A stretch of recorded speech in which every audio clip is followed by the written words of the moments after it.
أهلا بيكم في حلقة جديدة من نجمة وبرج. النهاردة معانا برج الميزان، البرج الهوائي الراقي العادل واللي دايما بيدور على التوازن في حياته. الأسبوع الرابع من مارس هيكون مليان تغيرات، قرارات مهمة وفرص جديدة هتحتاج منك شوية شجاعة. يلا نشوف التفاصيل. الأسبوع ده هيكون في حركة كبيرة في حياتك، سواء على المستوى الشخصي أو المهني. هتحس إنك محتاج تاخد قرارات حاسمة، وده ممكن يكون مش سهل عليك لأنك بتحب توازن الأمور. حاول تسمع على قلبك، لكن كمان استخدم عقلك في القرارات المهمة. يا ميزان، هيجيلك فرص جديدة في حياتك المهنية أو العاطفية، وكمان هتحس بطاقة قوية تدفعك لتحقيق أهدافك. وعلاقاتك الاجتماعية كمان هتكون نشيطة الأسبوع ده، وهيجيلك دعم من ناس حواليك. بس خد بالك يا ميزان، وبلاش التردد، لأنك ممكن تضيع فرص حلوة. وما تسمحش كمان للناس التانية إنهم يفرضوا رأيهم عليك. وحاول توازن بين العمل والراحة، وما تهملش صحتك. يا ميزان، اتبع إحساسك وخد قرارات جريئة، لأن ده وقت للتغيير. ورتب أولوياتك وما تضيعش وقتك في أمور ملهاش لازمة. الأسبوع ده يا ميزان فيه تحركات جديدة في مجال العمل، وممكن يكون عندك فرصة قوية عشان تثبت نفسك. لو شغلك مستقر ممكن يكون فيه ترقية أو مسؤوليات جديدة، فخليك جاهز. هتقدر تحل أي مشاكل كانت متعلقة وبذكاء وهدوء. أما لو بتدور على شغل فالأسبوع ده مناسب جدا لتقديم السي في أو حضور مقابلات. ممكن كمان حد من معارفك يساعدك في الحصول على فرصة جديدة.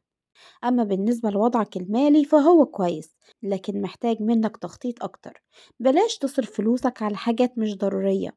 يا ميزان، استغل مهاراتك في تحقيق أرباح إضافية. لو عندك مشروع خليك صبور وما تستعجلش النتائج. أما طاقتك الأسبوع ده ممكن تكون متقلبة شوية، فحاول تهتم بنفسك وتبعد عن الضغوط. خد بالك يا ميزان، نظم وقتك عشان ما تحسش بالإرهاق. حاول كمان تمارس رياضة أو أي نشاط يساعدك على تفريغ الطاقة اللي عندك. وما تهملش صحتك النفسية، وخد وقت للاسترخاء. يا ميزان، ما تضغطش على نفسك في الشغل، وخد وقت للراحة. حاول توازن بين العمل والحياة الشخصية. أما بقى يا ميزان، لو انت كنت من المرتبطين أو المخطوبين فالعلاقة محتاجة شوية توازن، لأن ممكن يحصل سوء تفاهم بسيط. في كمان لحظات رومانسية هتحسن العلاقة، وممكن تخططوا لحاجة جديدة تقوي علاقتكم ببعض. بس خد بالك يا ميزان، وبلاش العناد، لأن ده ممكن يسبب مشاكل. حاول كمان تكون صريح وواضح مع شريك حياتك. أما يا ميزان، لو انت كنت عازب ممكن يكون عندك فرصة جديدة في الحب. ولو معجب بشخص خليك واضح وما تترددش في التعبير عن مشاعرك.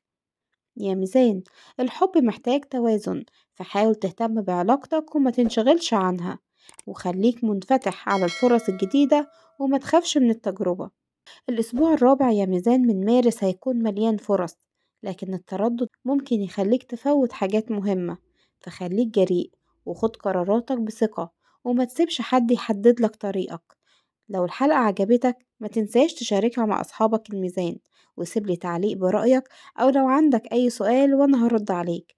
أشوفكم في حلقة جديدة من نجمة وبرج. باي باي.